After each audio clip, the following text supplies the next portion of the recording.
namang budol no mamalbalzanya. Tangamang zani. Indindra amas nul jabi. Si Jack si Toronga, anak ko malamangan niya na. Anak nga pok tref ka na rin eh. Zandra flankem na. Zukbe, bines maniri.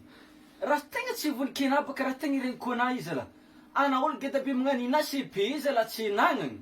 Zanzala ratengi rin kuna si vun inawe. Ari na ko ngan tza si di kanem na. Kazaw no fa pent university izala. Ha. Pent university. Tsman nga CP. Isko tza Zukbe nanga tsa ng university na zanga. Zani po sa natang fianaran. Fatsiyada ng knini. Zandra flankem na o. Armay sa putin namang zanga papasan nga. Ha? Alfangan hap kan den pusda Zukbe.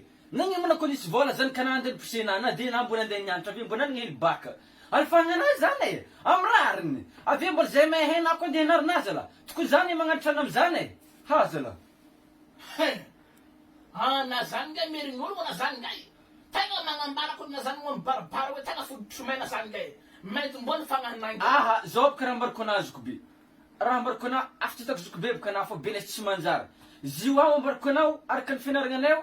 Arakar kagdazan loha, agdazan horngo, agdazan masu, afuhiza nga, mbore kazani, ing matungol tenga mirngol sa teng kapur chimaherahiu. Zats mazag ana po ana ment so avat stantare. Avat nga tizan. Zalu ya dru. Azo bitan futsume.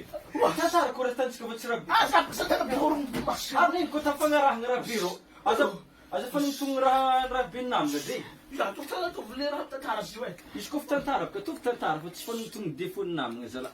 Urmona, vumplang na. Ar pangarah nga dati fanung tung defun nam. Arzo tan sa bor na kits vlak na ment. Azap ka zatametik biafamet ka zafitanaro. Mas pa de boro zitararo. Iya, ar pangarah nga tunan tak chivita tunan ko fara bim nganzani. Okay ore.